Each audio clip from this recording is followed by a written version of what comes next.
Cette vidéo sera basée sur le récit d'Antoine Leroy. Quand j'étais adolescent, je suis allé chez le médecin et j'ai expliqué que je ressentais une douleur en moi, comme si j'allais me déchirer et sortir de ma poitrine. C'était quelque chose que je ne pouvais tout simplement pas contrôler et j'étais très frustré par cela. En réponse, mon médecin a présenté un argument entièrement biologique pour expliquer pourquoi je me sentais ainsi. Fondamentalement, il a mentionné la sérotonine, une substance chimique dans le cerveau qui apporte des sensations de bien-être. Il a expliqué que certaines personnes en ont naturellement un handicap, et j'en faisais clairement partie. Selon lui, tout ce que je devais faire était de prendre des médicaments pour augmenter ces niveaux de sérotonine et je me sentirais bientôt mieux.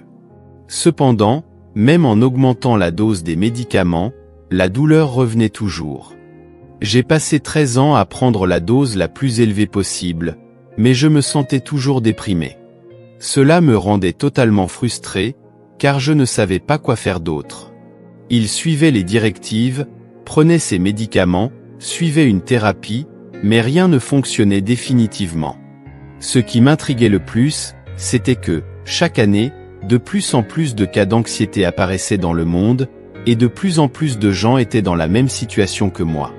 J'ai commencé à me demander si ce problème ne pouvait pas simplement être causé par un déséquilibre chimique. Si c'était un déséquilibre chimique, pourquoi le problème n'était-il pas résolu lorsque la dose des médicaments était augmentée? Ça me semblait contre-intuitif. Tout au long de mon adolescence, jusqu'à ma visite chez le médecin, je pensais que ma dépression était quelque chose qui n'était que dans mon esprit. Je croyais que pour résoudre ce problème, je devais arrêter d'être faible et commencer à être plus fort. Après avoir rendu visite au médecin, j'ai passé les 13 années suivantes convaincu que le problème n'était pas dans mon esprit, mais plutôt dans un déséquilibre chimique dans mon cerveau, ce qui provoquait un dysfonctionnement. Cependant, en faisant des recherches et en parlant aux principaux experts sur ce sujet, j'ai appris qu'il existe des facteurs biologiques qui peuvent rendre quelqu'un plus vulnérable à des problèmes tels que la dépression et l'anxiété. Mais, selon l'Organisation mondiale de la santé, les principales causes de ces problèmes sont la manière dont nous vivons. Les preuves scientifiques montrent 9 causes de dépression et d'anxiété, dont 2 seulement biologiques.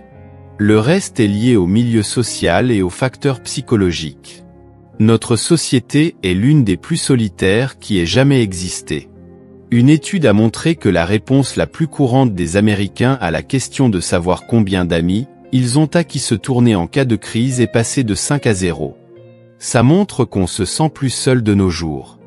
Un professeur de l'université de Chicago a expliqué que la solitude libère autant de cortisol dans le corps que de prendre un coup de poing dans le visage d'un étranger, illustrant à quel point cette sensation est terrible pour les humains. Il a également souligné que, tout comme les abeilles ont évolué pour avoir besoin d'une ruche, les humains ont évolué pour avoir besoin d'une tribu. Nous allons à l'encontre de cet instinct en vivant de plus en plus seuls. La solitude a considérablement augmenté, ce qui contribue au diagnostic de dépression et d'anxiété. Il existe différentes façons de faire face à la dépression, en tenant compte de ces idées. Un exemple est le docteur Everton, qui n'est pas contre l'utilisation de médicaments antidépresseurs, mais a remarqué que beaucoup de ses patients étaient également très solitaires. Une femme nommée Emma qui s'était enfermée chez elle pendant 7 ans à cause de la dépression et de l'anxiété, a commencé à assister à un groupe de soutien. Ils se réunissaient 2 fois par semaine pour transformer un terrain sale en jardin. Au début, Emma était prise par l'anxiété, mais au fil du temps, ils ont commencé à se concentrer sur les tâches de jardinage et à interagir socialement. Cela a aidé à résoudre certaines des causes de leur état. Une étude en Norvège a montré que cette activité de groupe était 2 fois plus efficace que les antidépresseurs. Ils ont résolu des problèmes réels, tels que le manque de connexion avec d'autres personnes et la nature, qui sont des causes importantes de dépression et d'anxiété. J'ai ensuite commencé à essayer de m'intégrer dans des groupes. Mais il n'y avait pas d'activité dans laquelle je m'intégrais ou où je ressentais plus d'affinité. Dans mon travail, j'étais seul, dans une pièce avec mon ordinateur. C'est là que j'ai eu l'idée de parler à Dieu.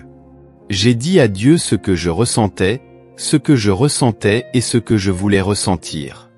J'ai dit que je rêvais d'avoir une famille, de rencontrer une femme gentille et au cœur bon qui me donnerait de l'affection et un foyer familial. Que j'aimerais avoir des enfants avec elle et que construire cette famille me rendrait heureux. Après ce jour, j'ai commencé à mettre dans ma routine quotidienne quelques minutes pour parler à Dieu et rapporter mes désirs et mes angoisses. Dieu a été mon meilleur ami pendant de longues journées. Et plus mon intimité avec lui augmentait, plus je me sentais soutenu et écouté. C'était comme si je n'étais plus seul. Et bien qu'aucune nouveauté ne se produise encore dans ma vie, j'avais la foi et la confiance que mes désirs deviendraient réalité. Souvent, la solitude me faisait mal de voir d'autres personnes heureuses et je me sentais toujours seul, impuissant et me faisait penser que je n'étais pas important pour personne.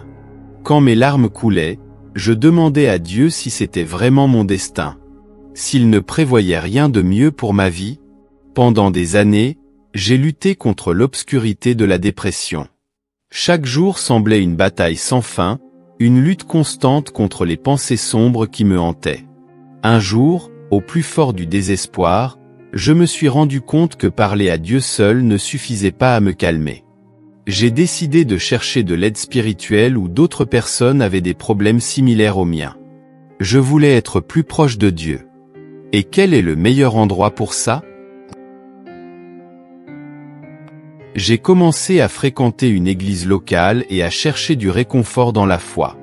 C'est là que j'ai trouvé quelque chose qui allait changer ma vie pour toujours. Petit à petit, je me suis immergé dans ma spiritualité et j'ai découvert une source d'espoir et de force que je n'avais jamais connue. Il m'a montré que je n'étais pas seul, qu'il était à mes côtés à chaque étape de mon voyage. À l'église, j'ai rencontré une femme incroyable nommée Ève, qui partageait la même foi et les mêmes valeurs que moi. Ensemble, nous formons une connexion profonde et vraie. Nous nous marions et construisons une famille basée sur l'amour, la foi et le respect mutuel. Nous affrontons des défis ensemble, mais nous trouvons toujours des forces l'un dans l'autre et dans notre foi en Dieu. Au fil du temps, mon histoire de dépassement est devenue un exemple pour beaucoup autour de moi. Je savais que le voyage vers la guérison de la dépression n'était pas facile, mais je croyais qu'avec foi et détermination, il était possible de trouver la lumière au bout du tunnel. Et me voici, preuve vivante qu'avec Dieu à mes côtés, j'ai trouvé le bonheur que je cherchais tant. Il m'a guidé hors des ténèbres et m'a montré que même dans les moments les plus difficiles, je n'ai jamais été seul. Eva et moi attendons Joaquin aujourd'hui.